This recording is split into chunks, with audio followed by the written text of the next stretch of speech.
So now let's solve this passage from CSET paper of 2022. Right. So let's solve this passage. We are solving from set A. Right. So this is a set A. Now let's see this passage. On this passage, there are two questions are being asked. Right. So we will first try to understand the passage, then we will solve the questions.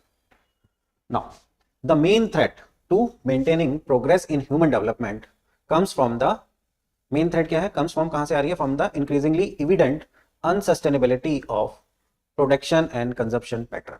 Right. तो main threat कहां से आ रही है, unsustainability of production and consumption pattern. Current production model, production की बात कर रहा है अभी, right, rely heavily on fossil fuel. Right. So production are relying on fossil fuel. We now know that this is unsustainable because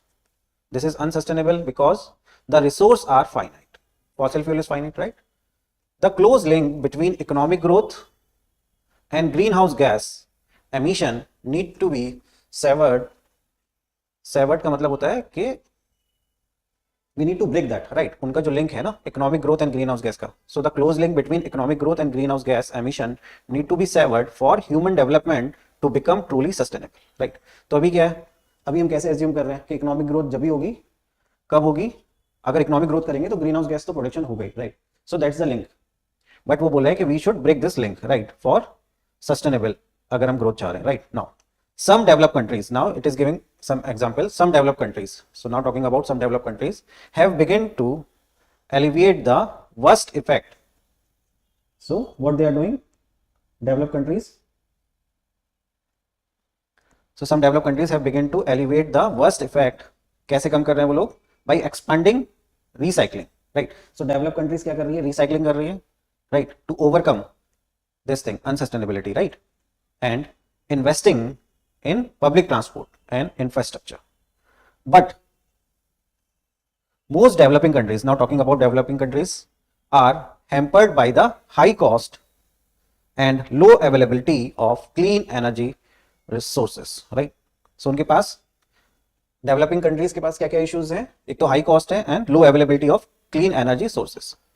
now develop countries, अब develop countries को बोल रहा है, क्या बोल रहा है, develop countries need to support, they should support, right, developing countries transition to sustainable human development.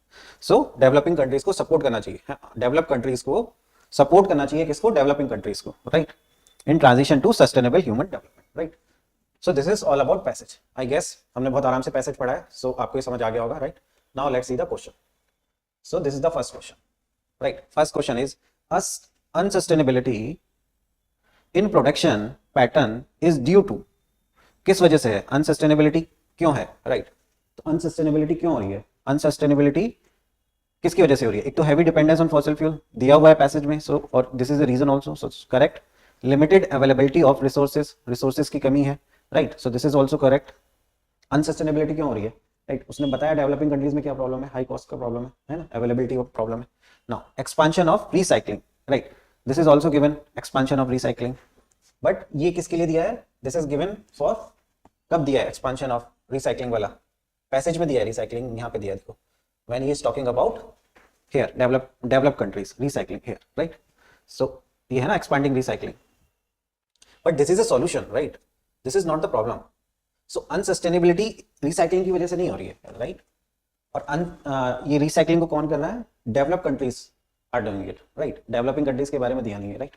अनसस्टेनेबिलिटी कहां पे हो रही है, डेवलपिंग कंट्रीज में हो रही है, because they are not able to do recycling, right? So this thing, ये सॉल्यूशन है इसका ना, अनसस्टेनेबिलिटी को रिमूव करने के लिए, है ना?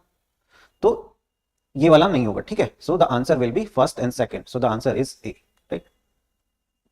सो ये समझ आ गया कि why this thing will not be in the answer, right? है ना, इसको हमने कट क्यों किया, ये समझ आ गया. Now let's see the second question.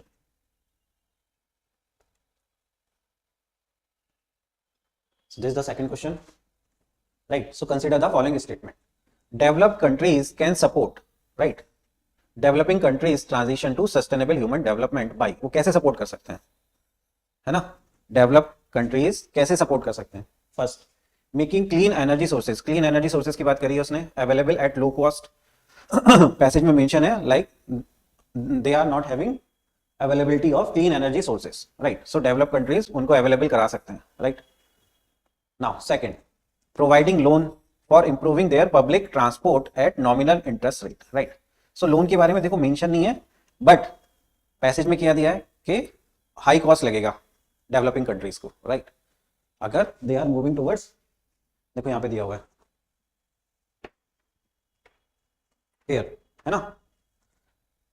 But most developing countries are hampered by high cost, right, and low availability of clean energy sources, right. तो उनके पास दे हैव हाई कॉस्ट, है ना, मॉनेटरी भी उनको प्रॉब्लम है, राइट. तो अगर उनको लोन मिल रहा है at cheap interest rate by the developed countries, so this is a solution, right, for sustainable human development. So second is also correct. Now third, encouraging them to change their production and consumption pattern. अब उनको encourage करना, है ना. तो यहाँ पे ये encouraging आ रहा है कि एनकरेजिंग के बारे में कुछ पैसेज में दिया भी नहीं है, फर्स्ट थिंग, है ना.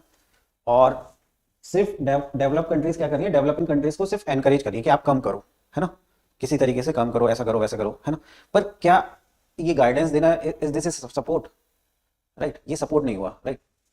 सो एनकरेजिंग एक तो दिया नहीं है पैसेज में, second encouraging is not a support actually, right. कि आप उनको जस्ट बोल रहे हो, एनकरेज कर रहे हो कि वो अपना चेंज करे production and consumption pattern. So we will not consider this. So the answer will be first and second. So option B will be the answer, right. समझ आ गया हमने कैसे किया. Now let's see the next passage, right. So first of all we will try to understand the passage, then we will solve the question, fine. Unless the forces and the tendencies which are responsible for destroying the country's environment are checked in, जब तक उनको control नहीं किया जाएगा tendency और जो forces हैं जो रेस्पॉन्सिबल है किसके लिए, destroying the country's environment in the near future, and afforestation of denuded area is taken up on a massive scale, right. और क्या करना पड़ेगा, एफॉरेस्टेशन करना पड़ेगा, है ना, मासिव स्केल पे. The harshness of the climatic condition, क्या है, harshness of climatic condition and soil erosion by wind and water, right, will increase to such an extent, ये तब बढ़ जाएगा, right, that agriculture which is the mainstay of our people will gradually become impossible. क्या impossible हो जाएगा, agriculture, right. The desert countries of the world, desert country of the world and our own desert area in Rajasthan are a grim reminder of the consequence of large scale deforestation, right. तो जो desert है that is a reminder of, वो क्यों हुआ, है ना, desert क्यों बनी, because of large scale deforestation की वजह से, right. Pocket of desert like landscape now appearing, right. So desert like landscape are appearing in other part of the, कहां पे appear हो रहे हैं,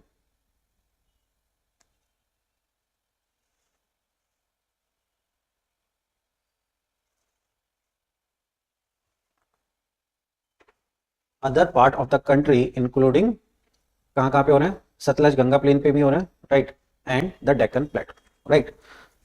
So pockets of desert like landscapes, right, कहां पे है, यहाँ पे हमें देखने को मिल रहे हैं, right. Where only a few decade back there used to be lush green forest with perennial stream and spring. There is only brown earth bare of vegetation without any water in the stream and water in the stream and spring except in the rainy season, right. तो उसकी वजह से वहां पे हमें क्या देखने को मिल रहा है, वहां पे अब कोई वेजिटेशन नहीं है ना, और वाटर भी नहीं है except in the rainy season, right. So this is all about the passage. Now let's see the question. So this is the question. According to the passage given above, deforestation and according to the passage given above, deforestation and denudation will ultimately lead to which of the following, है ना. so deforestation और denudation will, क्या होगा इसकी वजह से अगर deforestation होगा, आप सिंपली समझो, राइट. क्या क्या दिया हुआ है इसने पैसेज में, डिप्लीशन ऑफ सॉइल रिसोर्स, है ना, because in passage this is given soil erosion because of wind and water, right. So there will be depletion of soil, so this is correct. Shortage of land for the common man, right. अब ये ऐसा लगता है कि shortage of land, है ना, कि हाँ एग्रीकल्चर के लिए कम हो जाएगी, पर एग्रीकल्चर की यहाँ पे लिखा नहीं है इसमें, ये सिर्फ बोल रहा है शॉर्टेज ऑफ लैंड, कि लैंड कम हो जाएगी, लैंड तो कॉमन मैन के लिए सेम ही रहेगी, है ना, सो लैंड तो कम नहीं हो रही है, ओके। सो ये गलत है, right, this is not clear, shortage of land नहीं हो रही है for the common man, okay. उसमें फर्क पड़ेगा ना एग्रीकल्चर पे, एग्रीकल्चर दिया हुआ है, राइट। नाउ थर्ड ऑप्शन देखते हैं, lack of water for cultivation, हाँ वाटर की कमी हो रही है, दिस इज गिवन, राइट, के वाटर ही नहीं रहेगा, है ना, लास्ट में भी दिया हुआ है इसने कि there is no water in the spring and stream, है ना, that is given, so this is also correct, lack of water for cultivation, so the answer will be first and third, मतलब option C will be the answer, okay. तो समझ आ गया हमने कैसे किया, आपको भी एग्जाम में ऐसे ही करना है, right. So in this manner you can decide which option is correct, okay। Now let's see this passage from the 2022 paper, right। so the question is about the best reflect the message of the author, right। तो बोल रहा है message of the passage, right। ये जो passage है इसका important message क्या है, so now let's first try to understand the passage। in simple matters like shoemaking we think only a specially trained person will serve our purpose, right। तो author बता रहा है इन सिंपल मैटर, जैसे शू making में हम सोचते हैं कि only specially trained person will serve our purpose, but in politics, पर पॉलिटिक्स में हम क्या सोचते हैं, we presume that everyone who knows how to get votes knows how to administer a state, right। when we are ill, so here shoemaking is an example, right। now again the author is giving the another example, when we are ill, right, we call for a trained physician whose degree is a guarantee of specific preparation and technical competence, right। we do not ask for the, see here this is important, we do not ask for the handsome physician or the most eloquent one, right। ऐसा नहीं है कि हम उन physician को बुला रहे हैं जो हैंडसम है या they are eloquent means who are good in speaking, right। well then when the whole state is ill, right, when the whole state is ill we should not is ill, should we not look for the service and guidance of the, तो author यहां पे question पूछ रहा है, right, क्या पूछ रहा है कि जब हम इल होते हैं तब हम किसको बुलाते हैं, जो ट्रेन फिजिशियन है, राइट। हम ऐसा नहीं है कि जो हैंडसम है उसको बुलाते हैं या जो बोलने में अच्छा है उसको बुलाते हैं, राइट। नाउ अब वो बोल रहा है कि when the whole state is ill, जब पूरा जो सरकार स्टेट है ना वो इल है, so should we not look for the service and the guidance of the, किसकी हमें लेनी चाहिए guidance, wisest and the best, right. Now let's see the question, so what is the message here कि administration में भी हमें wisest and the best लोग चाहिए, right. So this is the overall message, okay. So now let's see the options, first देखते हैं, we assume that in democracy any politician is qualified to administer a state, author ने ये बोला है लेकिन वो इसको क्या कर रहा है, इसके निगेट कर रहा है ना, कि ऐसा नहीं करना चाहिए, right. So this can not be the message, right. वो बोल रहा है कि ऐसा नहीं है कि जो वोट ले सकता है वो बेटर एडमिनिस्टर भी कर सकता है, right. Now second, the politician should be selected from those trained in administration, right. So training की बात कर रहा है ऑथर, राइट, और एडमिनिस्ट्रेशन की बात कर रहा है, right, so this looks correct, okay। now third देखते हैं, we need to devise a method of bearing incompetence from public office, right। इसको देखते हैं अभी, पहले ऑप्शन डी देखते हैं, right। as voters select their administrator the eligibility of politician to administer a state cannot be questioned, right। अब वो इसी चीज को ऑथर क्वेश्चन कर रहा है कि ऐसा नहीं है कि वो वोट ले सकते हैं, so they can govern the state very well, right। अब बी और सी में I have seen normally students select option B, right, because they think कि पॉलिटिशियन की बात कर रहे हैं, राइट, और वो बोल रहे हैं कि ट्रेनिंग होनी चाहिए जैसे शू मेकिंग में होती है या डॉक्टर की होती है, right. So this looks correct, right, but last में अगर आप देखो, लास्ट उसका क्वेश्चन क्या है, should we select the wisest and the best, जिनको ट्रेनिंग दी है they are all not wisest and the best, right. इसलिए ये वाला option is not correct, this option is correct. इस ऑप्शन में क्या है, we need to devise a method of bearing incompetence, है ना, फ्रॉम पब्लिक ऑफिस, राइट। तो ऑथर क्या चाह रहा है, ऑथर चाह रहा है कि सबसे कंपिटेंट वाला ऑफिस में आए, राइट, सबसे कंपिटेंट वाला गवर्न करे, राइट। तो यहाँ पे this option we are not selecting because यहाँ पे सिर्फ वो बोल रहा है कि ओनली ट्रेन, सारे ट्रेनिंग वाले बेस्ट नहीं है, सारे ट्रेनिंग वाले वाइजेस्ट नहीं है ना। So that's why we are opting this option, right, कि हम सबसे अच्छा लेना है, तो उसका एक मतलब ये भी है कि हमें जो खराब वाले हैं उनको ऑफिस में नहीं आने देना है ना। सो ये वाला जो ऑप्शन है वो ये बोल रहा है, we need to devise a method to bearing incompetence, जो इनकम्पिटेंट लोग हैं वो ऑफिस में नहीं आने चाहिए, right. So this is the correct answer, right. Now let's see this passage. So on this passage, there are two questions is being asked, right? So let's first try to understand the passage. The poverty line is quite unsatisfactory when it comes to grasping the extent of poverty in India, right? So they are talking about India and about poverty line, right? So author is unsatisfactory, right? किससे? poverty line से, because according to him poverty line cannot grasp the extent of poverty. It is not only because of its extremely narrow definition, right? So एक तो इसलिए खुश नहीं है क्योंकि author बोल रहा है extremely narrow definition of who is poor and the debatable methodology used to count the poor, right? But also because of a more fundamental assumption, right? Underline. Okay, यहां तक समझ आ गया, right? It exclusively relies on the notion of poverty as insufficient income, right? तो क्या realise कर रहा है? That poverty as insufficient income or insufficient purchasing power. One can better categorize it by calling it income poverty, right? तो इसको हम क्या बोल सकते हैं? income poverty बोल सकते हैं. If poverty is ultimately about deprivation affecting human well-being, then, right? ये बोला है अगर poverty क्या है? ultimately about deprivation, right? Then income poverty is only one aspect of it, right? Poverty of a life in our view, right? Author के view के according बता रहा है poverty क्या है? Lies not merely in the impoverished state in which the person actually lives, right?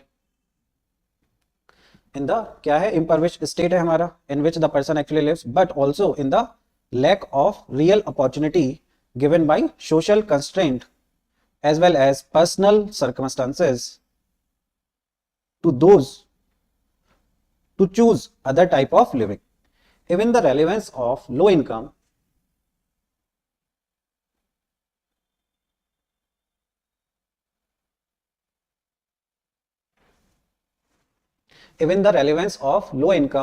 meager possession and other aspect of what are standardly seen as economic poverty relate ultimately to their role in curtailing capabilities, right?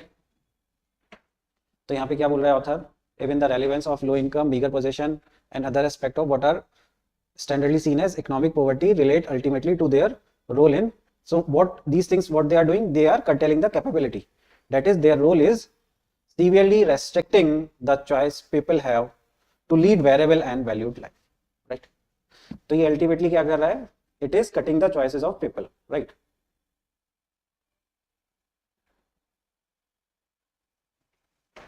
So now let's see the question. So why is the methodology adopted in India to count the poor debatable, right?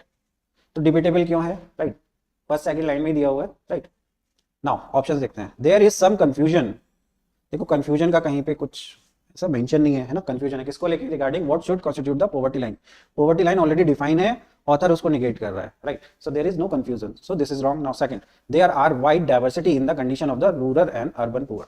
Rural और urban poor ऐसा कोई distinction author ने नहीं किया है passage में. Now third, there is no uniform global standard for measuring income poverty, right? Uniform और global poverty के बारे में कोई बात नहीं करी है ऑथर ने. सो the answer will be option D, but let's read it. It is based on the proposition of poverty as a meager income or buying capacity, right?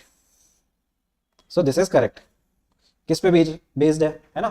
Income पे बेस्ड है, वही बोल रहा है. It is based on the proposition of poverty as a meagre income, है ना? कि उनकी कम इनकम है, राइट? और बाइंग कैपेसिटी, परचेजिंग पावर जो बोला है उसने, है ना? So on that basis it is defined. So this is correct. So the answer क्या हो गया? इसका आंसर है option D, right?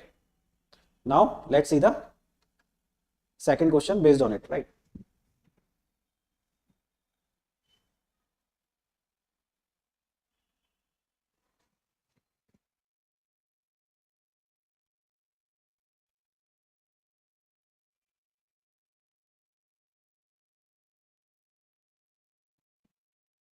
Now let's see this question. So why is income poverty only one measure of counting the poor, right? क्योंकि income poverty ही क्यों है, right?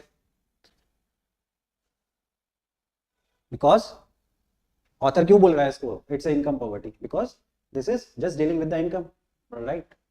Now first देखते हैं, it's talk of only one kind of deprivation ignoring all other, right. So author ने बताया कि opportunity का है ना, पर्सनल सर्कमस्टेंसेस हैं, सो उन चीजों को कंसीडर ही नहीं कर रहे हैं, right. So we are just considering about the purchasing power, right. So this is correct, right. So why is income poverty only one measure of counting the poor, because we are considering only one kind of deprivation ignoring all other, right. अब now second देखते हैं, other deprivation, अगर आप चाहो तो मैं पढ़ देता हूं इनको, राइट। Other deprivation in a human life have nothing to do with lack of purchasing power, right. Author के हिसाब से they have to do, right, but यहां पे क्या बोल रहा है, other deprivation have nothing to do, right. Now third, income poverty is not a permanent condition, it's changes from time to time, right. तो इसके बारे में पैसेज में कोई बात नहीं हुई है ना, कि वो चेंज हो रही है बार बार, राइट।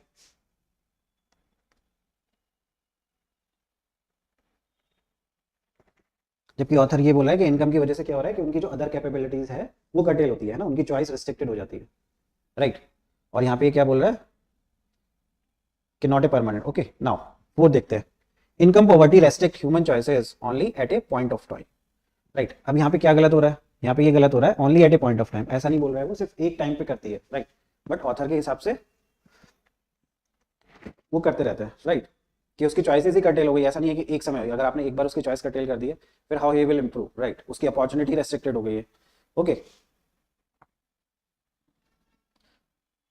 नाउ नेक्स्ट क्वेश्चन देखते हैं, इस पे 3 क्वेश्चन पूछे गए हैं, right.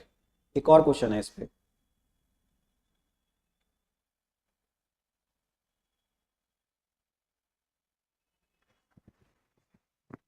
so on this passage there are total 3 questions, so one more question do we have?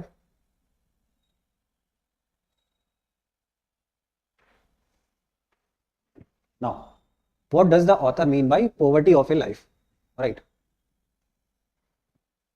So poverty of life से क्या मतलब है, right?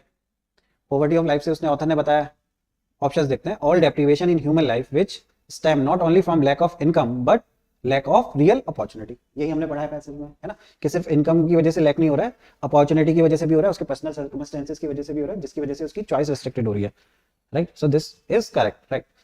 सेकंड देखते हैं, impoverish state of poor people in rural and urban areas, right. Again rural and urban area ऐसा कोई distinction नहीं है, missed opportunity in diverse personal circumstances, right, कि मिस्ड अपॉर्चुनिटी हुई है इन डाइवर्स सर्कमस्टेंसेस में, लेकिन ये सिर्फ ये सही बात है, राइट, कि ऐसा हो रहा है ना, but this is too narrow, ये वाला पूरा बता रहा है, उसको एक्सप्लेन कर रहा है, right. So this is also correct, this is not wrong, right, कि अपॉर्चुनिटी मिस हो रही है, right, due to personal circumstances, पर और भी रीजंस है ना, अपॉर्चुनिटी नहीं मिल रही है उसको, यहाँ पे ये बता रहा है कि देखो इसने अपॉर्चुनिटी यहाँ पे भी दिया है ना, और यहाँ पे भी अपॉर्चुनिटी है, पर अपॉर्चुनिटी यहाँ पे ये बता रहा है कि अपॉर्चुनिटी मिस हो रही है, किस वजह से मिस हो रही है, कि उसके पर्सनल सर्कमस्टेंसेस की वजह से मिस हो रही है, राइट। पर सोसाइटी या स्टेट की वजह से भी तो अपॉर्चुनिटी मिस हो सकती है, राइट।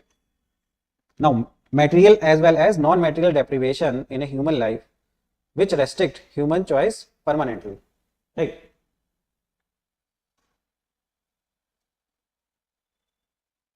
देखो परमानेंटली ये एक्सट्रीम वर्ड आ गया यहाँ पे, परमानेंटली बोलना गलत होगा, otherwise this is correct, right, कि material as well as non material deprivation in a human life which restrict human choice, right.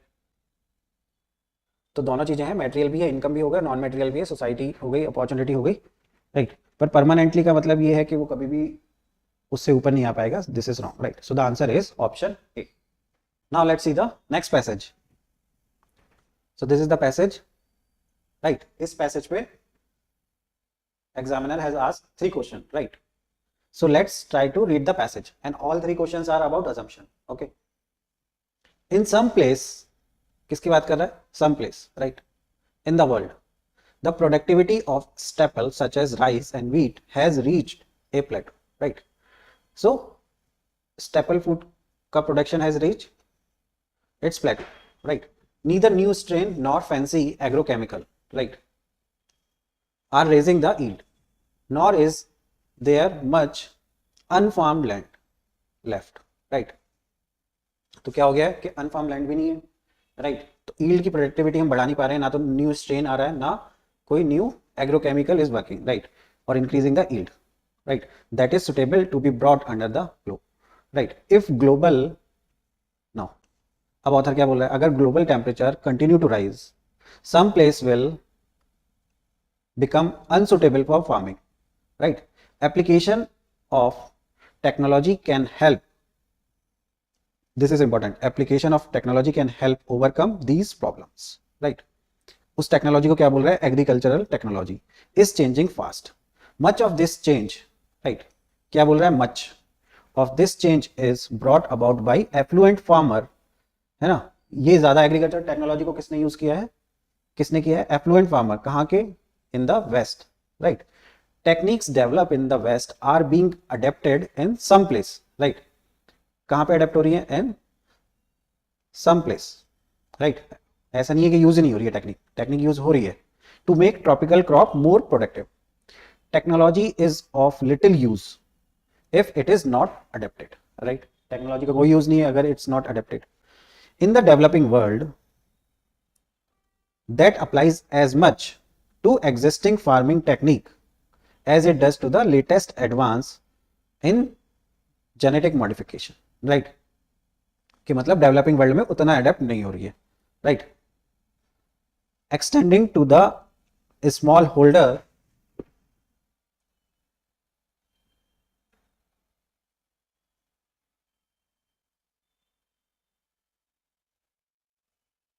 now extending to the smallholder and subsistence farmer of Africa and Asia, the best of today's agriculture practices is such simple matter as how much fertilizer to apply, right?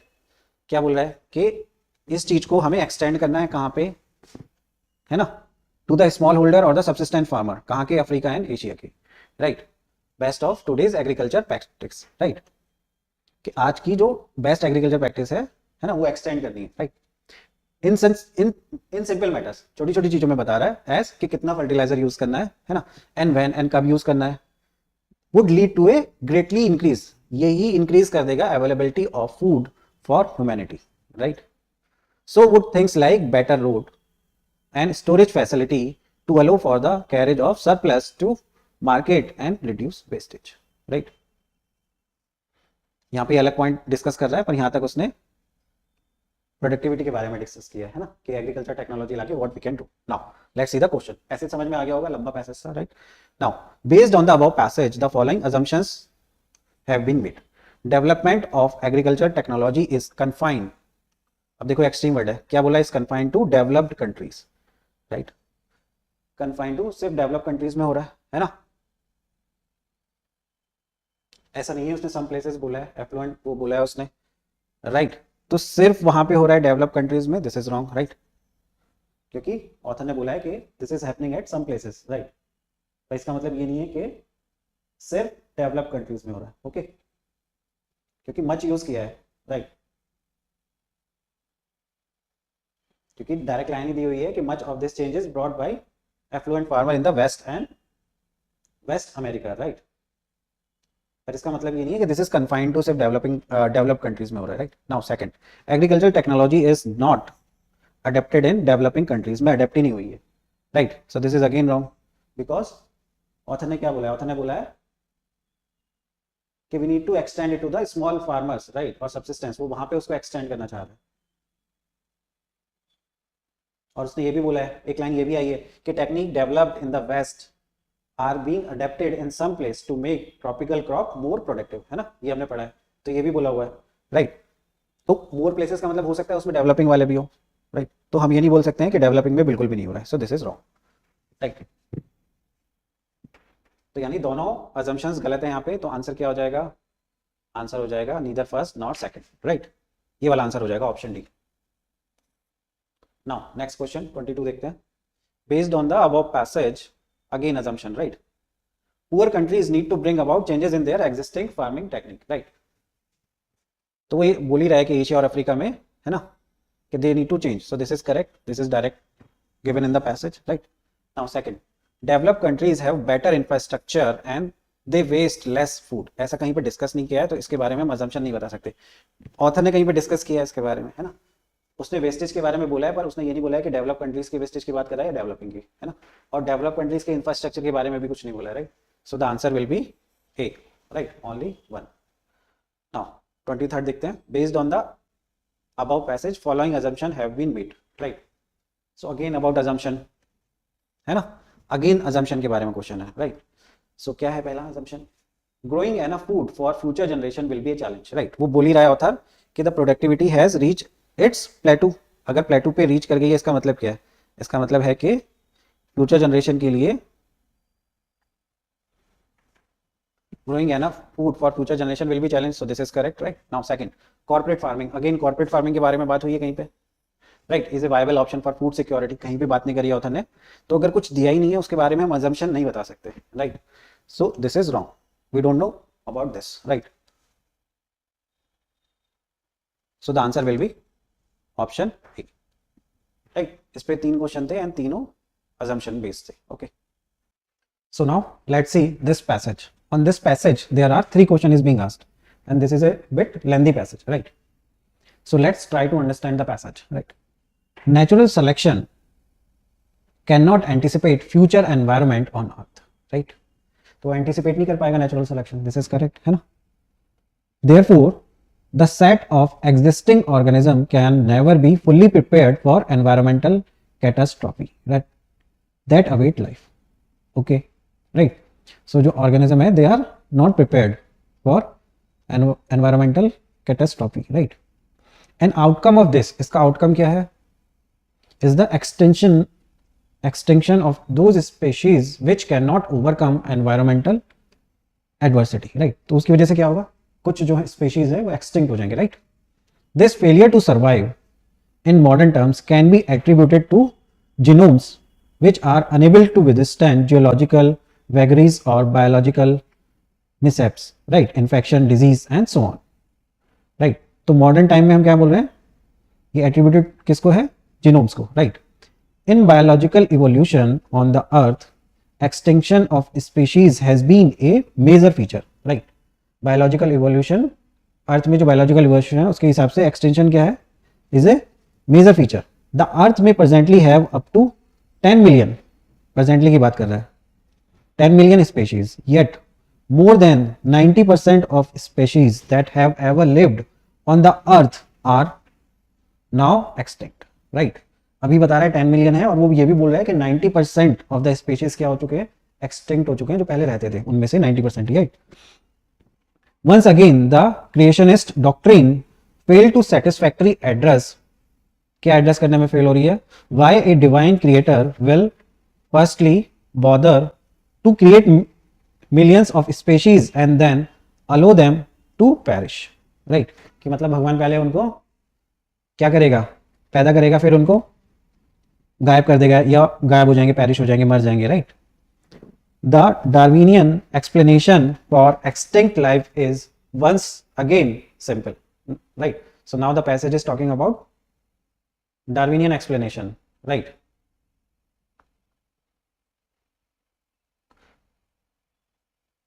So Darwinian explanation for extinct life is once again simple, elegant and once convincing. क्या है?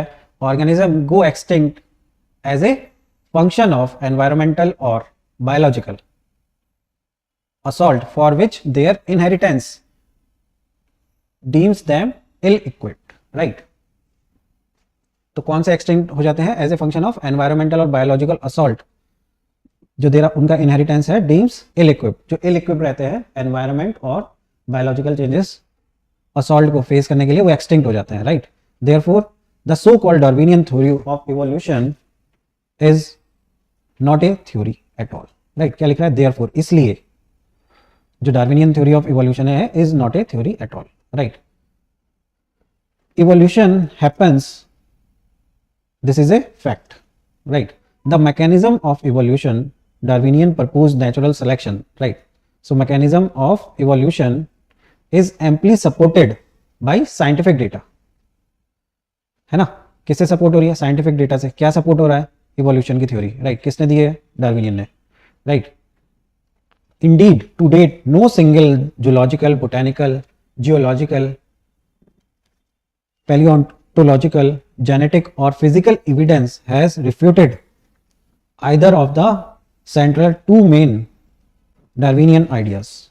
If religion is not taken into consideration, देखो passage काफी बड़ा है right.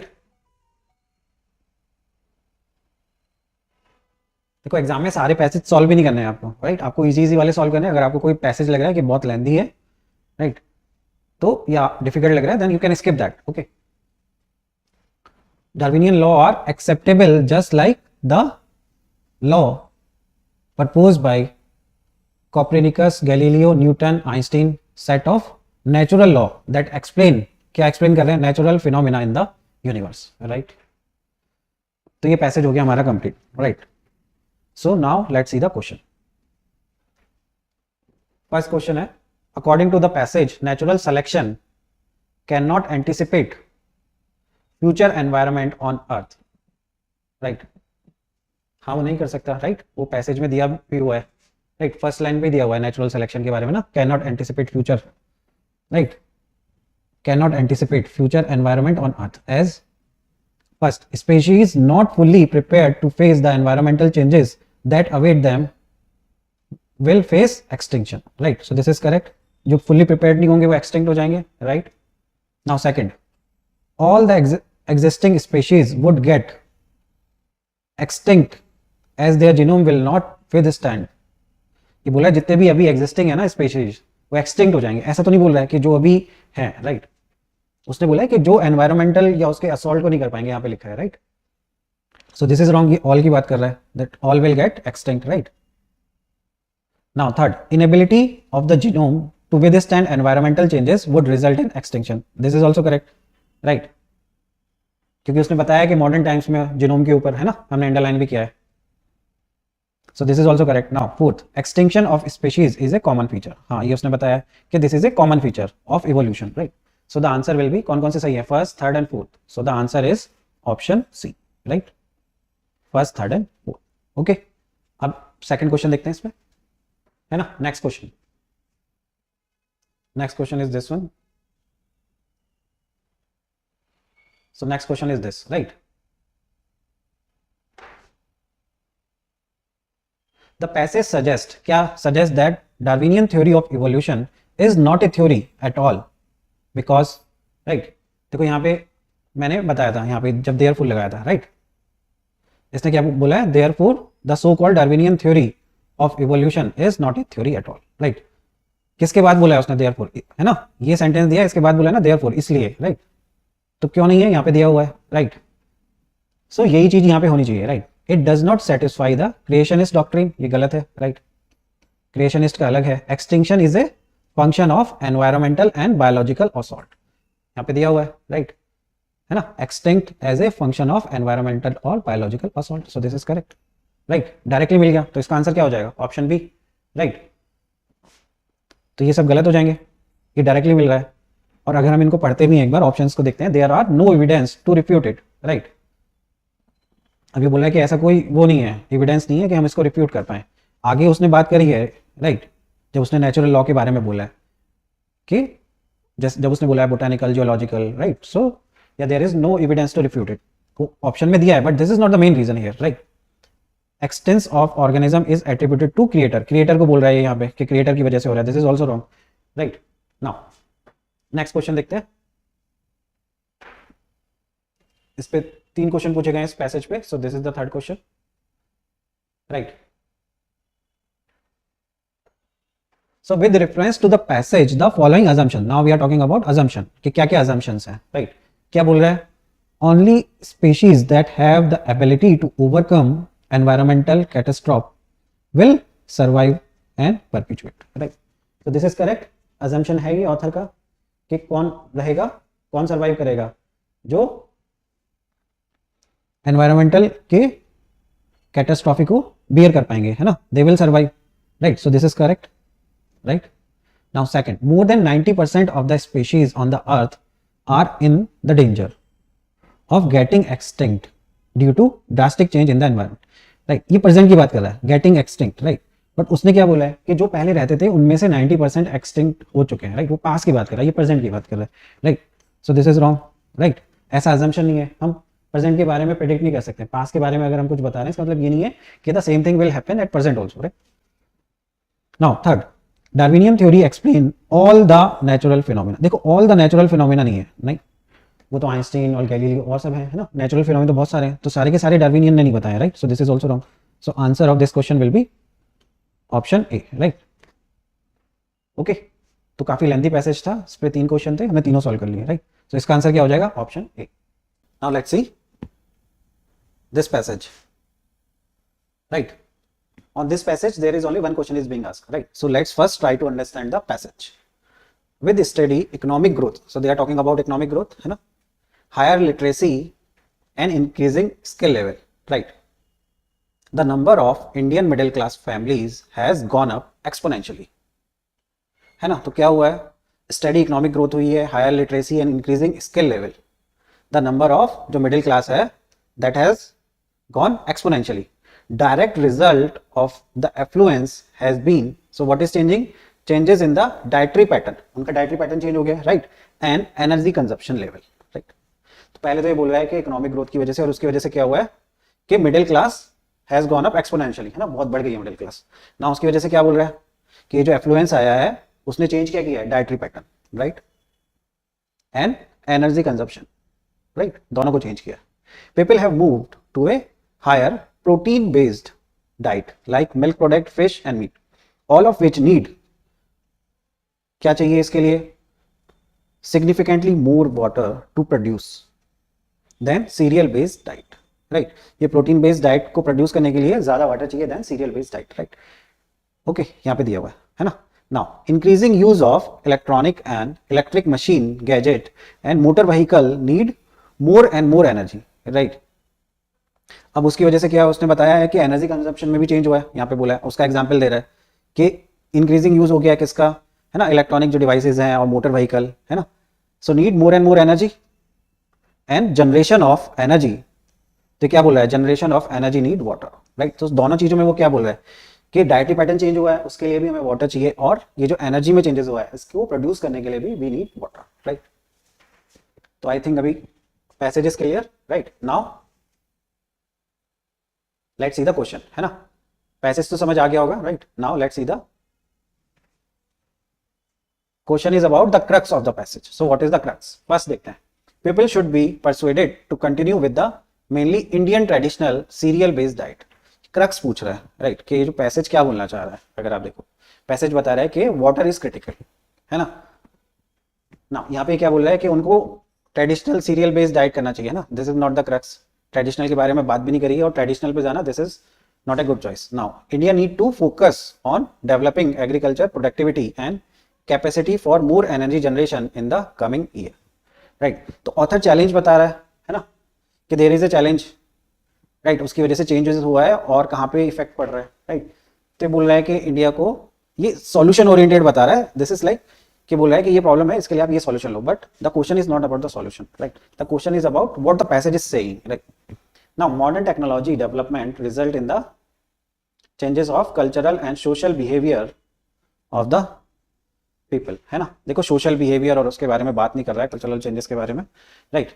Now water management practice in India need to change dramatically in the coming year. हाँ, author का main point यही है कि वाटर से रिलेटेड है। So water management practices in India need to change dramatically in coming year, ये author बोलना चाह रहा है ना, दिस इज द क्रक्स। क्योंकि वो बोल रहा है दोनों के लिए वाटर ज्यादा है, ज्यादा चाहिए, है ना, जो प्रोटीन बेस्ड डाइट है उसके लिए भी और एनर्जी जनरेशन के लिए भी we need water, so we need water management practice, right. So the answer is option D. Now let's solve next passage, right. So on this passage there are 2 questions is being asked, right। so let's first try to understand the passage। for 2 or 3 generation, क्या हो रहा है, 2 और 3 generation से, from 2 और 3 generation past, last की जो 2-3 generation है, rest ever increasing number of individual have been living as a worker merely, है ना। सो लास्ट की 2-3 जनरेशन से क्या हो रहा है कि जो इंडिविजुअल है ना, वो कैसे लिव कर रहे हैं, they are living as a workers, right, merely, सिर्फ वर्कर की तरह काम कर रहे हैं।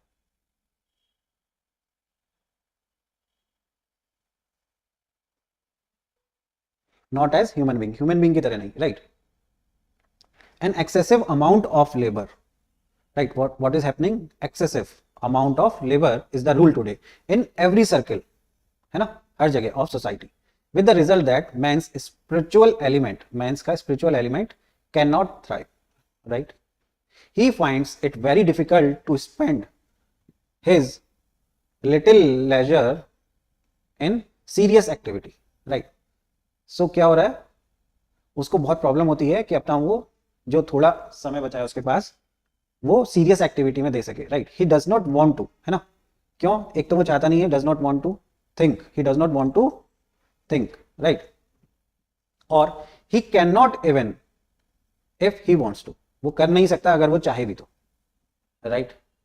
एक तो यह है वो सोच नहीं सकता, और दूसरा वो क्या बोल रहा है, और he cannot even if he wants to, अगर वो चाहता भी है तब भी कर नहीं सकता, right. तो ना तो सोचने की क्षमता बची है ना करने की बची है, right. He seeks not self improvement but entertainment which would enable him to be mentally idle and to forget his usual activity, right. So what is happening, what the man is seeking entertainment, not self improvement, right. जो उसको क्या बना दे, mentally idle कर देता है या forget his usual activity. Therefore, right, the so called culture of our age is dependent more on cinema than on theater, more on newspaper, magazine and crime story than on serious literature, right. तो ये final conclusion दिया है कि अभी क्या हो रहा है ना, कि हमारी जो कल्चर है वो किस पे डिपेंडेंट हो रही है, right. So now let's solve the question.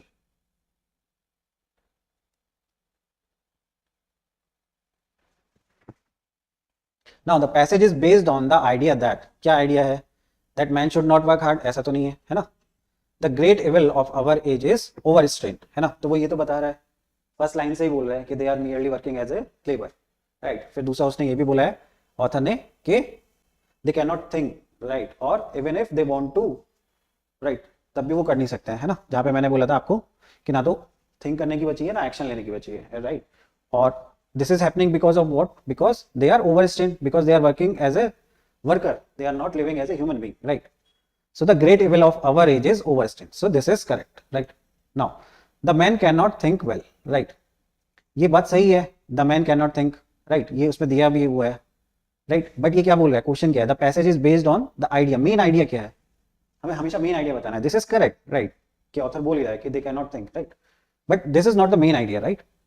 हमें क्या बताना है कि मेन आइडिया क्या है पैसेज का, राइट. मेन आइडिया पे फोकस करना है. So this is happening, why he is not able to think well, because of overstrain, right, because he is working as a labor, so he is so tired that he cannot think, right. Now next option D, why this is wrong, man cannot care for his spiritual welfare, right. तो author ने ये बोल रहा है कि वो जो little time बचा है उसमें, right, he has little time, this is given in the passage, right, so he cannot take care of his spiritual well-being, right. Why, because he is overburdened, right, or we can say he is overstrained. So this is the result, right. Spiritual welfare को क्यों नहीं कर पा रहा है, इसका reason क्या है, because he is overstrained. So the main thing is overstrained, right. So the answer is option B. Okay. Now next question देखते हैं. Man does not seek self improvement. Self improvement seek ही नहीं कर रहा है, क्यों, right. यहाँ पे दिया है, लाइन क्या दी हुई थी कि वो self improvement क्यों नहीं seek कर रहा है, right. देखो यहाँ पे दिया ना, he seek not self improvement but entertainment which would enable him to be mentally idle, right.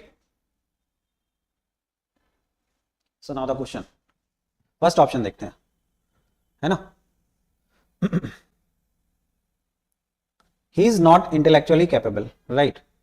ऐसा नहीं है ना, ये बोल रहा है कि ह्यूमन कैपेबल ही नहीं है, right. Has no time to do so, right, क्योंकि उसके पास लेजर टाइम कम है, राइट, ये दिया हुआ है उसने.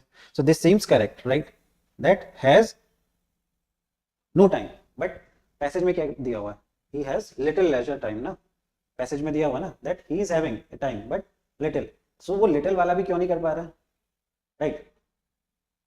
little leisure तो दिया है पैसेज में, हम ये नहीं बोल सकते he has no time, little leisure तो दिया हुआ है. so यहाँ पे तो बिल्कुल नो बोल रहा है, ये एक्सट्रीम हो गया, so this is wrong, right. But जो उसके पास थोड़ा टाइम भी बचा है वो क्यों नहीं कर पा रहा है, because he cannot think, he cannot take action, right.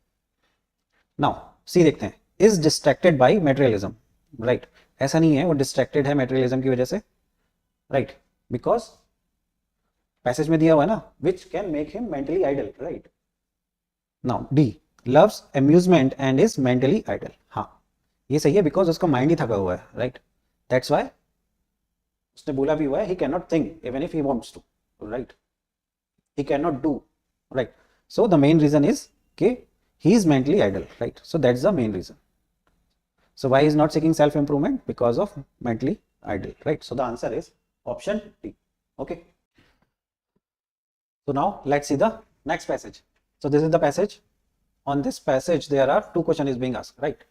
So let's first try to understand the passage. Okay, then we will solve the question one by one. Okay, the demographic dividend which has begun in India, right, and is expected to last another few decades, is a great window of opportunity, right. The demographic dividend is basically a swelling in the working age population, right. This we all know, right, which conversely mean that the relative ratio of very young and very old, that the relative ratio of very young and very old for a while on the decline, right. तो इसकी वजह से क्या होगा, जो relative ratio होगा वो decline होगा किसका, वेरी यंग और वेरी ओल्ड का, right. From the experience of, now example दे रहा है, किसका एक्सपीरियंस बता रहा है, Ireland and China, we know that this can be a source of, क्या चीज, सोर्स ऑफ एनर्जी, कौन सी चीज, डेमोग्राफिक डिविडेंड के बारे में बात कर रहे हैं, and it can be an engine of economic growth. The demographic dividend tend to raise a nation's saving rate, right. So what it will do, it will raise a nation's saving rate, since in any nation it is the working age population that is the main saver, right. तो उसकी वजह से क्या होगा, saving increase होगी, क्योंकि according to the passage जो saver है वो कौन है, working age population, right. And since the saving rate is an important driver, saving rate क्यों जरूरी है, बिकॉज एन ड्राइवर है for growth, right. This should help elevate our growth rate, right. Because ज्यादा saving होगी तो ज्यादा पैसा pump कर सकते हैं, राइट, बिकॉज इकोनॉमिक ग्रोथ के लिए वी नीड मनी और investment, right. However the benefit of, now however the benefit of demographic dividend depend on, किस चीज पे डिपेंड करता है, the quality of the working age population, right. And this implies bringing back to the, है ना, वो बोल रहे हैं कि हाउएवर कि जो डेमोग्राफिक डिविडेंड है वो किस पे डिपेंड करेगा, तो quality, right, quality of working age population, right. फिर बोल रहा है this implies bringing back the importance of quality, कैसे इंप्रूव होगी, एजुकेशन से, right. Importance of education, acquisition of skill and human capital, right. तो हमें क्या बढ़ाने की जरूरत है, हमें ये चीजें इंप्रूव करने की जरूरत है, right. Now let's see the question. Passage easy था, समझ में आ गया होगा क्योंकि सबको डेमोग्राफिक डिविडेंड पता होता है, राइट. तो देखो जो चीज पता रहती है उसके बारे में क्वेश्चन पैसेज पढ़ना आसान रहता है, राइट. पर कई बार क्वेश्चन करना डिफिकल्ट हो जाता है, because we use our predetermined knowledge, right. हमारा जो पहले की नॉलेज है उसके according we try to solve the question, right. Now which of the following would invariably happen in a country when the demographic dividend has begun to operate, right. जहां पे it has begun to operate, what will happen, right. The number of illiterate people will decrease, right. ऐसा नहीं है अपने आप कैसे decrease हो जाएंगे अगर डेमोग्राफिक डिविडेंड बढ़ रहा है तो, right. So this is wrong. The ratio of very old and very young will decrease for a while, ये तो डायरेक्टली दिया है, so this is correct. Now third, population growth rate will quickly stabilise, right. Demographic dividend हो रहा है क्योंकि working age की population बढ़ रही है, राइट. और ये यहाँ पे क्या बोल रहा है, population growth rate will quickly stabilise, right. So this quickly is wrong, right, कि एकदम से घट जाएगी, नहीं घटेगी, राइट. वर्किंग एज की पॉपुलेशन बढ़ रही है, राइट. और सेकंड पॉइंट ये है स्टेबलाइजेशन, और इसके बारे में पैसेज में कोई बात भी नहीं करी गई है, राइट. पर अगर आप लॉजिक से भी देखो then also this is wrong, okay. So the answer will be option B, okay. Now let's see the next question.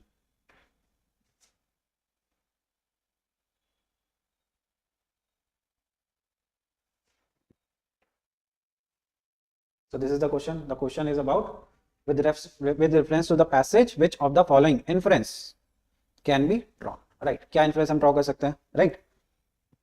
Demographic dividend is an essential, right. अगर आप देखो essential क्या है, this is an extreme word, right.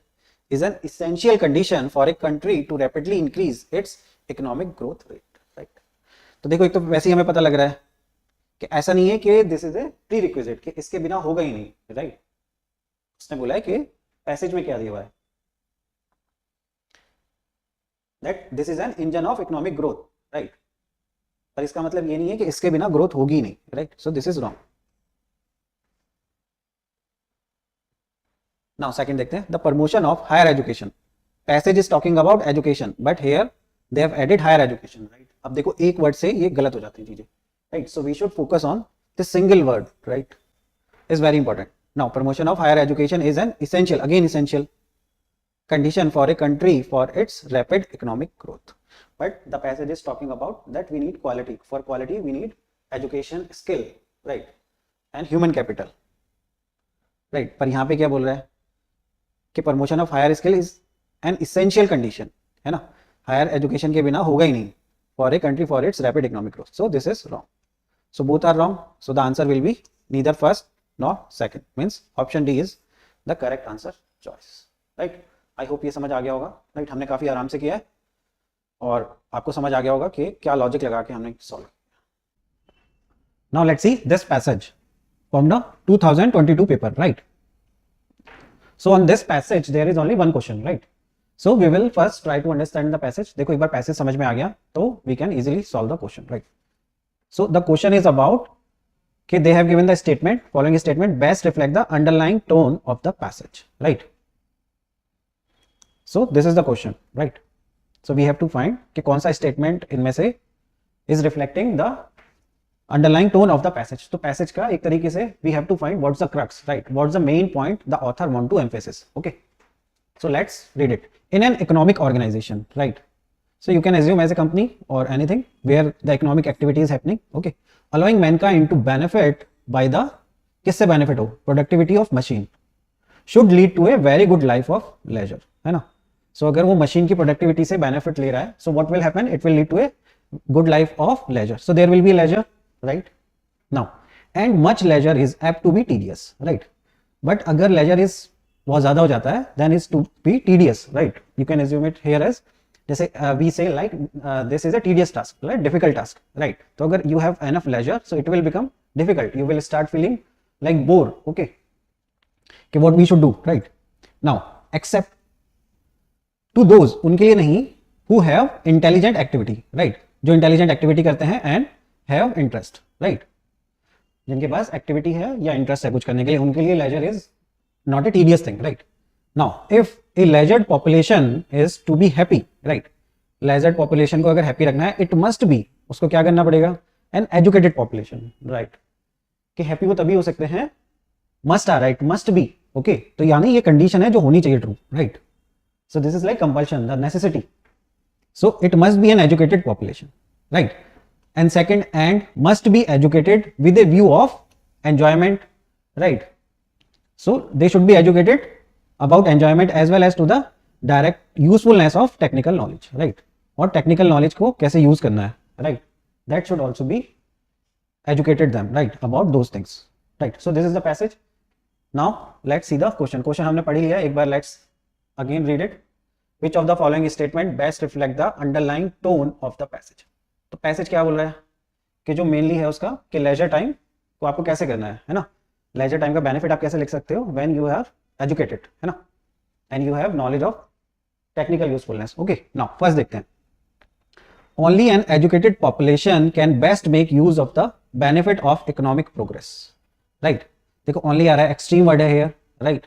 पर वहां भी उसने, अगर आपने पैसेज पढ़ा है, मस्ट भी करके लिखा हुआ था ना. सो मस्ट भी लाइक कि only an educated population, right? वहां भी लिखा हुआ था कि the benefit, who can take the benefit, they must be educated, right? तो अगर एजुकेटेड पॉपुलेशन है, then they can use the benefit of economic progress. Economic progress होगी तो क्या होगा? They will have leisure time, so they can take the benefit of that. This seems correct, okay? So we will see other options also. All economic development should be aimed at creation of leisure, right? जितने भी economic development है, they should be aimed at creation of leisure, right? But passage is not about just creating the leisure, right? कि आपने laser create करना नहीं है, और सारी इकोनॉमिक डेवलपमेंट से ऐसा नहीं है कि लेजर क्रिएट होगा, राइट? जहाँ पे मशीन का यूज हो सकता है वहां पे होगा, लेकिन बहुत सारी जगह जहाँ पे आप मशीन का यूज नहीं कर पाओगे. राइट। तो ये जो आ रहा है ना ऑल, ऐसा नहीं है और ऐसा ऑथर ने बोला भी नहीं है, यहाँ पे तो हमने एक्सट्रीम वर्ड था but still we opted for this because it is given in the passage, right. Now option C देखते हैं, an increase in the educated population of a country lead to an increase in the happiness of its people, right. अब देखो यहाँ पे एक missing point है, ये बोल रहा है कि अगर इंक्रीज हो जाता है एजुकेटेड पॉपुलेशन में so it will lead to happiness of its people, right. और ऑथर क्या बोल रहा है, ऑथर बोल रहा था कि लेजर टाइम अगर उनके पास है and they are educated then they can the benefit, then they will be happy, right. पर यहाँ पे ये मिस कर रहा है लेजर टाइम को, यहाँ पे बोल रहा है कि सिर्फ एजुकेटेड है बट उनके पास अगर टाइम ही नहीं है so how they will be happy, right. So it's missing actually, okay. So that's why this is wrong, okay, option C. Now option D देखते हैं, use of machine should be encourage in order to create large leisure population, right. अब उसने author ने बोला है कि अगर laser population है देन, जहां पे उसने बोला है कि if we have leisure then it's a tedious task, right, कि it's a tedious, right, more leisure is tedious. So सिर्फ लेजर से यू वोंट गेट बेनिफिट, और अगर आप लेजर पॉपुलेशन क्रिएट कर रहे हो but they are not educated so they won't be happy, right. So here also there is a missing link, so this is not the complete message of the author, right. तो main purpose क्या है, if you have a leisure time, so how you are utilizing it, you have activity interest and you are educated and you know how to use the technology, then you can be happy, okay. So the answer will be option first, right. I hope ये समझ आ गया होगा हमने कैसे किया. Now let's solve the next passage. On this passage there is only one question, right. So the question is like we have to read the options and we have to tell which one is correct, right. So let's first try to understand the passage. Right, if presents bring less thrill now that we are grown up, perhaps it is because we have too much already, right. So if present, ये present यहाँ पे gift की बात कर रहा है, right. If, right, present bring less thrill, right, you are not feeling as thrill as used to feel in childhood, right.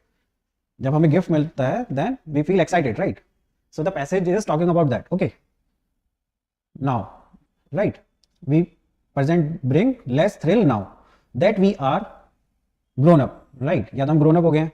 Perhaps it is because we have too much already, right.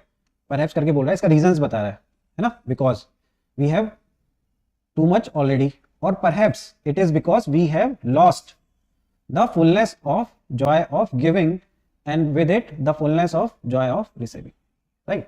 तो ये तो बोल रहा है, क्या बोलना चाह रहा है कि हमने we are feeling less thrill, right, कि जैसे हम ग्रोन अप हो गए we are feeling less thrill. उसके रीजंस बताएं, या तो इसलिए कि हमारे पास ऑलरेडी बहुत कुछ है, राइट, या उसका रीजन ये है कि हमने लॉस कर दिया. क्या लॉस कर दिया? Joy of giving and joy of receiving, okay. Now children's fear are poignant, their miseries are acute but they do not look, right. Children's के बारे में बता रहा है, क्या मेन चीज बता रहा है, they do not look too forward nor too far backward, right. ना तो वो फ्यूचर के बारे में ज्यादा सोच रहे हैं ना पीछे के बारे में, right. Their joys are clear and complete because they have not yet learned, right. क्या नहीं सीखा अभी तक उन्होंने? Always to add but to every proposition, right. Perhaps we are too cautious, too anxious, too skeptical, right. या फिर से again perhaps some of our cares would shrink, right. So इसका मतलब क्या बोल रहा है कि हमारे कुछ जो problems है that will shrink if we thought less about them and entered with more single-minded enjoyment into the happiness that comes our way, right. तो बोला है कि अगर हम सिंगल माइंडेड होके, है ना, एंजॉय करते रहेंगे उन खुशियों का जो भी ऑन द वे हमें मिल रही है, right, that comes in our way, right. So what that will do, that will reduce our problems, right, और टेंशंस, ओके, है ना, कि अगर हम उनके बारे में कम सोचेंगे, राइट, देन हमारी प्रॉब्लम्स कम हो जाएंगी, okay. So this is the passage. Now let's see the question and the option. So this is the question. The question is about with reference to the passage which one of the following statement is correct. कौन सा statement correct है हमें ये बताना है, right. 4 statement दिए, okay. So now let's read them one by one. It is not possible for the adult to feel thrilled by present, right. Passage में क्या दिया हुआ है, लेस थ्रिल दिया है. यहाँ पे क्या बोल रहा है कि पॉसिबल ही नहीं है एडल्ट के लिए फील करना थ्रिल को, right. So this is wrong, right. Passage में लेस दिया है, लेस थ्रिल फील कर रहा है पर्सन, पर यहाँ पे बोल रहा है कि not possible, okay. Now option B, there can be more than one reason why adult feel less thrill by present, right? So more than one reason, हाँ उसने more than one reason दिया है जब वो बोल रहा है कि जो लॉस हो गया है किसका, joy of giving and joy of receiving, या another reason they already have much, right? So the author is giving more than one reason why adult feel less thrill, so this seems correct, right? So we will see other options also. The author does not know why adult feel less thrill by present, right?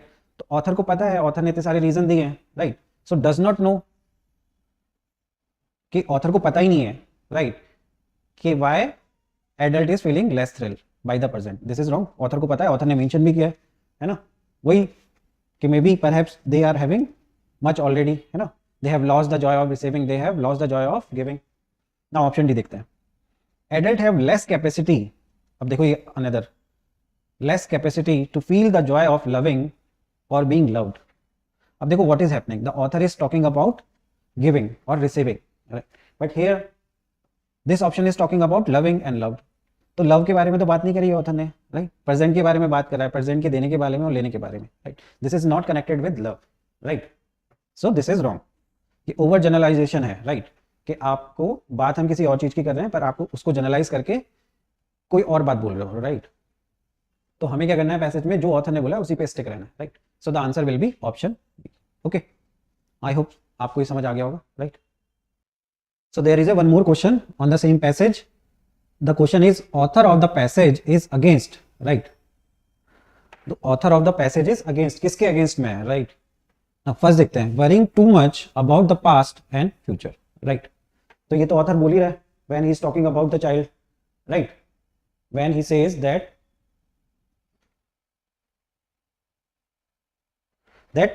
joy are clear and complete, children के बारे में जब passage is talking about, right? and when he says that perhaps we are too cautious and too anxious and too skeptical, right? then later on वो बताता है कि how you will feel happy, right? कि if you are not thinking about, when the author says perhaps some of our carers would shrink if we thought less about them and entered with some more single-minded enjoyment, right? and one more case where he is saying that children के बारे में when he is talking, जब वो बोलता है author that children's fear are poignant, their miseries are acute, but they do not look too forward nor too far backward, right? ना तो वो आगे के बारे में ना पीछे के बारे में, right? so author इसके against में है, that's why he is saying that the person is missing the thrill, right? so that's why they are not able to enjoy because they are thinking too much, right, about their problems or issues. Okay,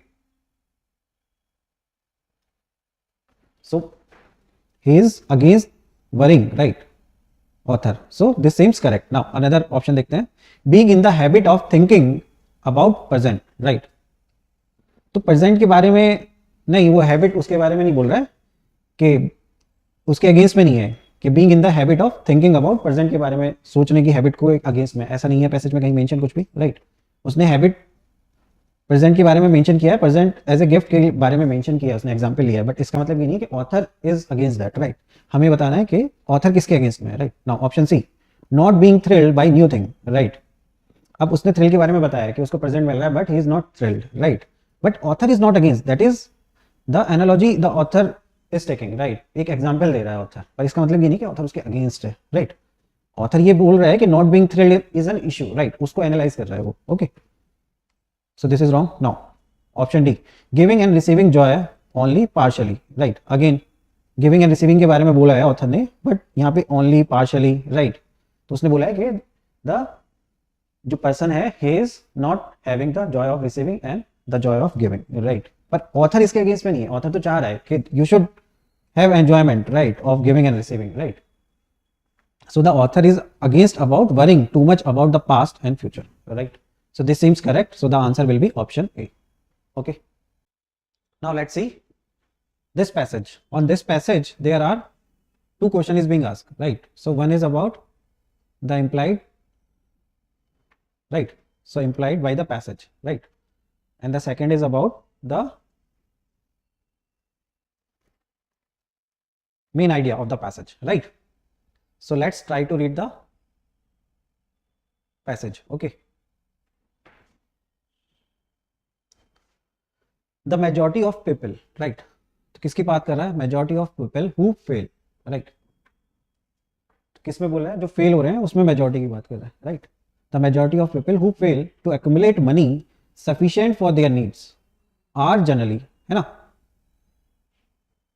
किसके बारे में बोला है, accumulate money sufficient for their need, है ना, अपनी need के according money को एक्यूमुलेट नहीं कर पाते हैं, आर जनरली इजीली, उनके बारे में क्या बोल रहे हैं, easily influenced by the opinion of other, right, so they are easily influenced, right, किससे, opinion of others, they permit the newspaper and the gossiping neighbor to do their thinking for them, right, opinions are the cheapest commodity on earth, right, everyone has a flock of opinion ready to be wished upon by anyone who will accept them, right,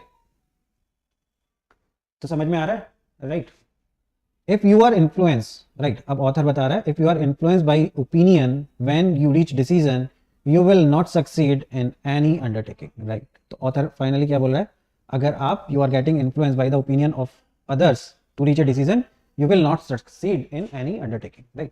now question देखते हैं, first question is about,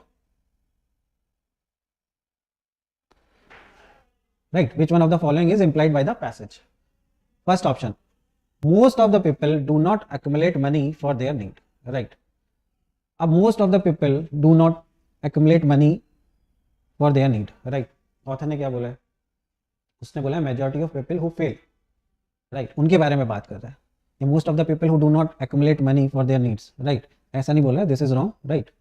now second,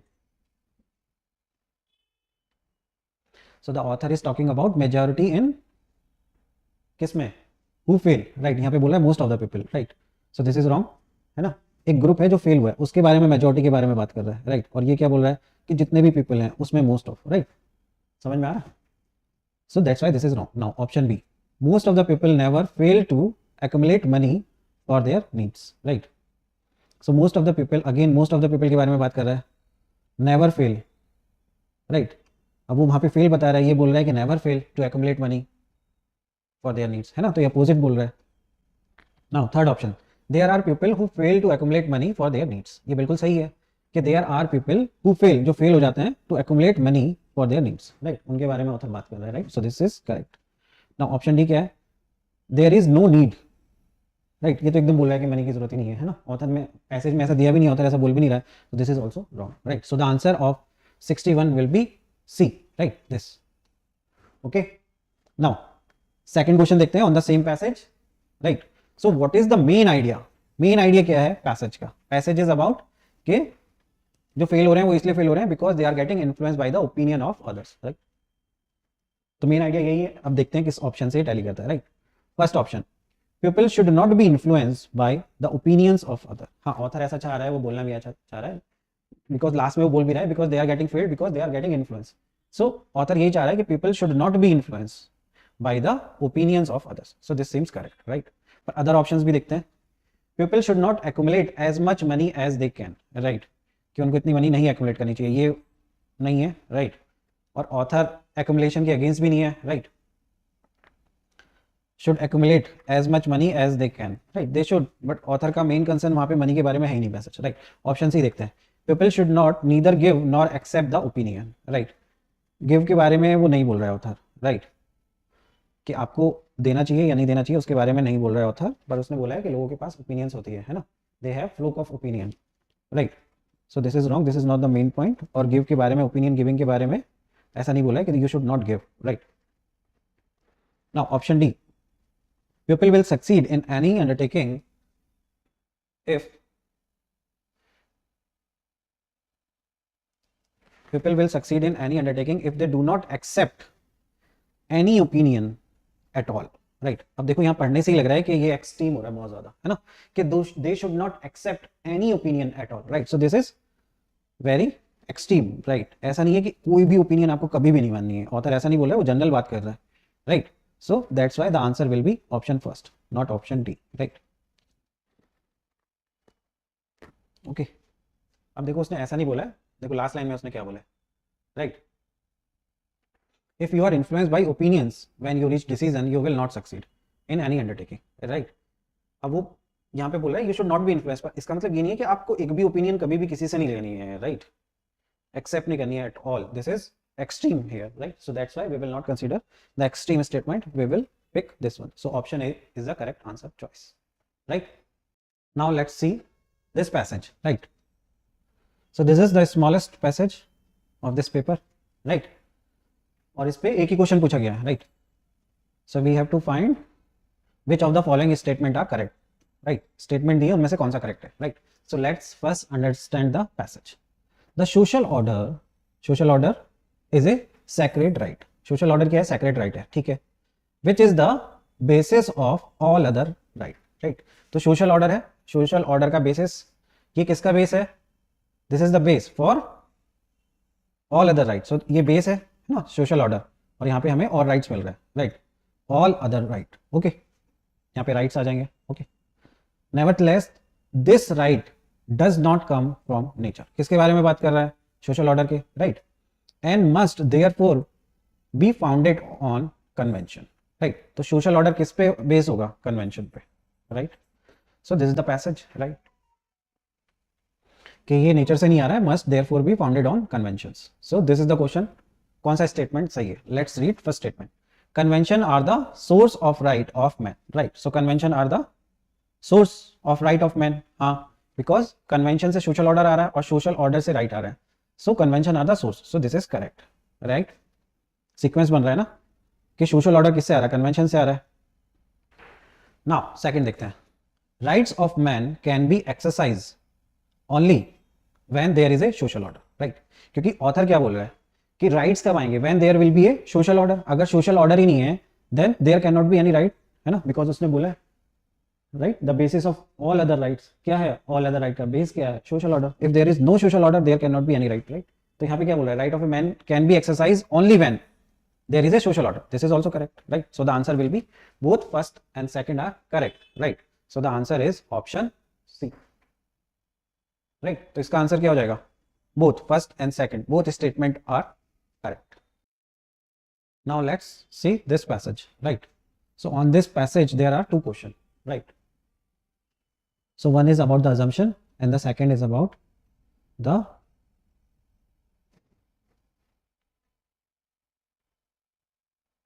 that what the author is saying, right? The message of the author. Okay, so let's try to understand the passage. Okay, to encourage research is one of the function of a university, है ना? तो university का क्या function है? Encourage करना research को. Contemporary universities have encouraged research, right? Not only in those cases where research is necessary, right? तो जो contemporary universities हैं they are also encouraging research. सिर्फ वहाँ नहीं where it is necessary, but on all sort of entirely unprofitable subjects as well, right? तो जहाँ पे unprofitable subjects है ना वहाँ पे भी research के लिए encourage कर रहे हैं, right? Now, scientific research is probably never, है ना, probably लगा रहा है ना, scientific research के बारे में बोल रहा है, probably never completely valueless, right? So scientific जो research है that will never be valueless, right? Probably. However silly and insignificant it may seems, right? किसकी बात कर रहा है? scientific research की. However mechanical and unintelligent the labor of the researcher, there is always a chance, क्या chance रहता है? That the result may be of value to the investigator of talent, right? कि there is a chance that the result may be of some value, who can use the fact collected for him by uninspired but industrious researcher as the basis of some fruitful generalization, right? उसको use करेगा generalization के लिए, right?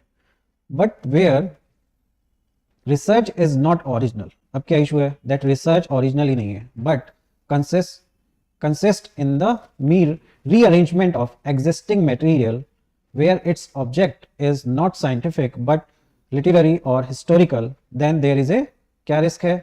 Risk of the whole business becoming merely futile, right? तो सारा का सारा क्या हो जाएगा? बिजनेस क्या है? futile हो जाएगा, right? So this is the passage, right? Now let's see the question. So what is the assumption? Author का assumptions क्या क्या है about scientific research? Right, it is never very valuable, right, वो ज्यादा वैल्यूएबल कभी नहीं होगी, है ना, ऐसा तो ऑथर नहीं बोल रहा है, राइट, यहाँ पे ये क्या बोल रहा है, नेवर, कभी नहीं होगी, very valuable, right, so this is wrong, it is some time very valuable, right. तो आप देखो यहाँ पे क्या कर रहा है, ये एग्जामिनर वर्ड से खेल रहा है ना, वहां पे उसने क्या किया बोला हुआ है, पैसेज में क्या दिया है, राइट, पैसेज में देखो क्या दिया हुआ है, here scientific research is probably never completely valueless, valueless नहीं होगी प्रोबेबली, राइट, कभी भी वैल्यूलेस नहीं होगी, right. Now it is never without some value, right, this seems correct, है ना, वहां भी ये बोल रहा है it is probably never be valueless, right, valueless का मतलब हो सकता है यहाँ पे कि विदाउट सम वैल्यू, राइट, है ना, कि ऐसा नहीं होगा कि उसकी कोई वैल्यू नहीं है, सो दिस सीम्स करेक्ट, मतलब it will have always some value, right. Now option D क्या है, it is always very valuable, हमेशा बहुत ज्यादा वैल्यूएबल होगी, ऐसा तो नहीं होगा, right, this is wrong, so the answer will be option C, right. ये यहाँ थोड़ा कंफ्यूजिंग है, पर अगर आप ध्यान से पढ़ोगे तो आपको इजीली समझ आ जाएगा that the correct answer is option C, right. Now next question देखते हैं, so this one, so according to the author, right, तो यहाँ पे 4 ऑप्शंस दिए हुए हैं, उसमें से बताना है कि ऑथर के हिसाब से कौन सा सही है, right. Not many research result can be of value to an intelligent investigator, right, not many research result can be of value to an intelligent investigation, उसने क्या बोला है ऑथर ने, अगर आप ध्यान दो, राइट, यहाँ पे, right, there is always a chance that the result may be of value, right, there is a chance है कि result may be of value, but यहाँ क्या बोला है, not many research result, right, हमें कैसे पता कि मैनी जो रिसर्च हो रही है, right, they will be of no value, right, so we can not generalize that, right. Author किसके बारे में बोला है, ऑथर बोला है कि कैसे भी रिसर्च हो, right, so there is a chance that it will be of value, right. अब यहाँ पे उसको कैसे बोला है, not many research, right, result can be value to an intelligent investigator, so this is wrong. Now option भी देखते हैं, a research result is always, always valuable to an, always नहीं होगा, right, any research result can be, this is सही, can be of value to an intelligent investigator, so this is correct, right, any research, this is perfectly correct, right। now option D, a research result must always, right, एक जगह always लगा दिया, एक जगह must always लगा दिया, right, a research result must always be of some value, right, so always की वजह से this is also wrong, so the answer will be option C। now let's see this passage, right, on this passage there is a only one question, right, so the question is about which one of the following best reflect the practical rational and lasting solution, right, so उसने कुछ solution list करे होंगे, उसमें से पूछ रहा है कि सबसे प्रैक्टिकल, रैशनल और लास्टिंग सॉल्यूशन कौन सा है, right, so let's read the passage. How best can the problem of flood and drought can be addressed so that the losses are minimal and the system become resilient, right, so author क्या पूछ रहा है, question पूछ रहा है कि कैसे हम प्रॉब्लम को सॉल्व कर सकते हैं फ्लड एंड ड्रॉट की, सो दैट लॉसेज जो हो मिनिमल हो एंड द सिस्टम जो है वो रेजिलिएंट हो, right. In this context one important point that needs to be noted is that India gets too much water, about 75% of annual precipitation during 120 days, right, 75% कब मिल रहा है 120 days में, right, and too little for the remaining 245 days, right, so this skewed water availability, है ना, so water की availability throughout the year नहीं है, right, has to be managed, so it should be managed and regulated, right, for its consumption throughout the year, right, तो author क्या चाह रहा है कि इट शुड बी मैनेज किया जाए, रेगुलेटेड किया जाए, so that through out the year हम इसको कंज्यूम कर पाए, right, so the question is about कि इसका सॉल्यूशन क्या है, राइट, तो यहाँ पे उसने सॉल्यूशन लिस्ट किया अलग अलग ऑप्शंस में, तो हमें बताना है इनमें से कौन सा practical, rational and lasting solution, right. Now first देखते हैं, constructing huge concrete storage tank and canals across the country, right, तो आप सोचो कि बोला है कैनाल बनानी है पूरी इंडिया में, है ना, स्टोरेज टैंक बनाने हैं, so it will take time, right, and this looks impractical, right, क्योंकि सारे में कैनाल बनानी है वो बनानी है, right, so this is impractical solution, right, क्योंकि हमें we have to think about the lasting solution also, right, क्योंकि इसकी रिपेयर वगैरह होगी, कैनाल होगी तो हर जगह से, राइट। नाउ ऑप्शन बी देखते हैं, changing the cropping pattern and farming practices, right. अब फार्मर के लिए सही है कि we need water, but consumption के लिए भी चाहिए, राइट। तो हम सिर्फ क्रॉपिंग पैटर्न को चेंज करके इसको अचीव नहीं कर पाएंगे, राइट, कि हम सिर्फ क्रॉपिंग पैटर्न को चेंज कर रहे हैं, राइट। कंजम्पशन के लिए भी चाहिए, ह्यूमन कंजम्पशन के लिए, ह्यूमन यूज के लिए, right. So it's not just needed for farming purpose, right. Now option C है ना, इंडस्ट्रियल पर्पस, वाटर के तो बहुत सारे यूज है, राइट। वाटर ऐसा नहीं है कि सिर्फ हमें फार्मिंग के लिए चाहिए। Now third option, interlinking of river across the country, again this is a very big project, right. अभी भी हम we are not able to link the river, right? So it include a huge cost also, right? So this is kind of impractical, right? Now option D, buffer stocking of water through dams and recharging aquifers, right? So this seems practical, क्योंकि dams हम बनाते भी हैं, है ना। Dams में इतना time नहीं लगता जितना इंटरलिंकिंग में या कैनाल बनाने में टाइम लगेगा, right. So we can use the dams and recharging aquifers, so the answer will be option D, right. तो इस क्वेश्चन का आंसर क्या हो जाएगा, ऑप्शन डी।